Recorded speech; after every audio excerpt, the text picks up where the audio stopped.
वो पूर्व अधिकारी जिन्होंने सूरत से आंगनबाड़ी दीदियों की मंगाई साड़ी जो पड़ी छत्तीसगढ़ के बुनकरों को भारी। कौन है वो पूर्व अधिकारी जिन्हें महिला बाल विकास और खादी ग्राम उद्योग दोनों विभागों की मिली थी जिम्मेदारी?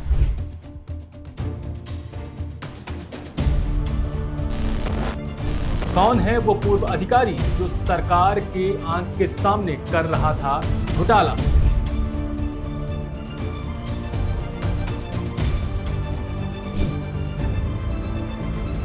कौन है वो पूर्व अधिकारी जो आंगनबाड़ी दीदियों के साड़ियों पर नजर गड़ाए बैठा था? कौन है वो पूर्व अधिकारी जो महिला बाल विकास मंत्री लक्ष्मी राजवाड़े के इशारों में दे रहा था भ्रष्टाचार को अंजाम?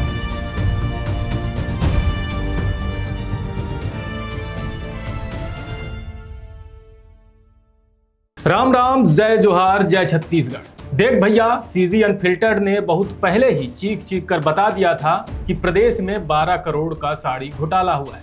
तब शायद सत्ता के गलियारों में बैठे साहबों को लगा होगा कि ये छोटी मोटी बात है, इसको दबा देंगे। लेकिन कहते हैं ना कि पाप का घड़ा एक दिन भरता ही है। अब जो नया खुलासा हुआ है ना, वो इस सरकार के सुशासन के मुंह पर करारा तमाचा है। खुलासा ये है कि घोटाला सिर्फ 12 करोड़ रुपए का नहीं था, बल्कि ये तो 22 करोड़ की एक ऐसी लंबी सीरीज है जिसमें साल 2024-25 से लेकर 2025-26 तक सिर्फ और सिर्फ लूट मची रही। अरे गजब देखिए साहब, भाजपा सरकार की नाक के नीचे एक ही अधिकारी खिलाड़ी भी बना था और अंपायर भी। महिला बाल विकास का वही साहब ऑर्डर दे रहा है और खादी ग्राम उद्योग का वही साहब खुद को ऑर्डर सप्लाई कर रहा है। मतलब घर की खेती है, जब चाहे काट लो। हैरानी तो इस बात की है कि जब सीजी अनफिल्टर्ड ने पहले ही आगाह कर दिया था तो सरकार की नींद क्यों नहीं खुली? क्या जानबूझकर आंखों पर पट्टी बांधी गई थी ताकि सूरत की साड़ियां छत्तीसगढ़िया बुनकरों का हक डकार सके? आज हम इस पूरे डबल गेम का काला चिट्ठा खोलेंगे। देखिए कि कैसे आपकी चुनी हुई सरकार के राज में अफसरों ने साड़ियों के धागे से भ्रष्टाचार का जाल बुना। आपने सुना होगा कि चोर बाहर से आते हैं, लेकिन छत्तीसगढ़ के इस नए घोटाले की कहानी सुनकर आप अपना सिर पकड़ लेंगे। यहाँ तो साहब चोर घर के भीतर ही बैठे थे। कहानी है उन साड़ियों की जो हमारी आंगनबाड़ी बहनों के सम्मान के लिए थी, लेकिन साहबों ने उन साड़ियों को भ्रष्टाचार के पावरलूम में ऐसा बुना कि 22 करोड़ रुपए डकार गए। मामला 2024 का हो या 25 का, लूट का मीटर फुल स्पीड से चल रहा है। आज बात करेंगे उस डबल रोल वाले अफसर की भी जिसने खुद को ही ऑर्डर दिया और खुद ही डकार गया जनता का पैसा।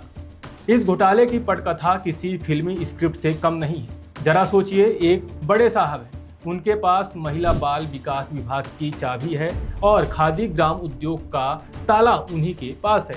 अब ये पूरा खेल समझिए। साहब ने विभाग के अधिकारी के तौर पर साड़ियों का ऑर्डर निकाला और खादी ग्राम उद्योग के मुखिया के तौर पर खुद ही उस ऑर्डर को रिसीव कर लिया। इसे कहते हैं आम के आम गुठलियों के दाम, यानी ऑर्डर देने वाला भी मैं और ऑर्डर लेने वाला भी। बीच में कोई रोकने वाला नहीं, कोई टोकने वाला नहीं। इसी डबल प्रभार की आड़ में 22 करोड़ की साड़ियों की ऐसी बंदरबाट हुई कि आज प्रदेश की महिलाएं फटे हाल साड़ियां पहनने को मजबूर हैं। सरकार की मंशा थी हमारे छत्तीसगढ़ के स्थानीय बुनकरों के हाथों को काम मिले, उनके घर का चूल्हा जले। नियम था साड़ियां हैंडलूम पर बनेंगी, लेकिन साहबों को तो मलाई मिठाई चाटनी थी। इन्होंने किया क्या? स्थानीय बनकरों को दिया जाने वाला धागा तक उनसे नहीं खरीदा।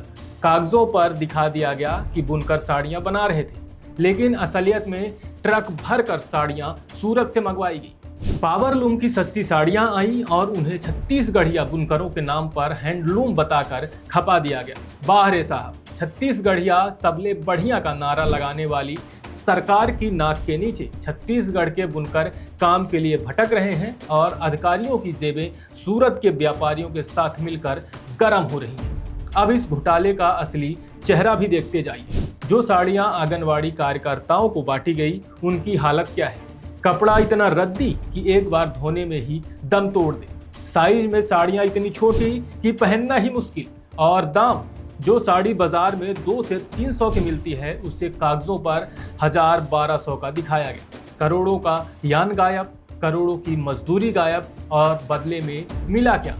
प्रदेश की महिलाओं को वो अपमानजनक कपड़ा जिसे वो पहन भी नहीं सकती। क्या इसी दिन के लिए जनता ने आपको चुनकर कुर्सी पर बैठाया था? हम सरकार से और उन एसी कमरों में बैठे बड़े अधिकारियों से आज सीधे सवाल पूछते हैं। जब 2024-25 में घोटाला हुआ तो 2025-26 में उसे दोबारा होने का मौका कैसे मिला?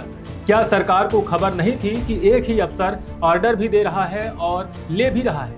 वो धागा कहाँ गया जिसका पैसा सरकारी खजाने से निकाला गया?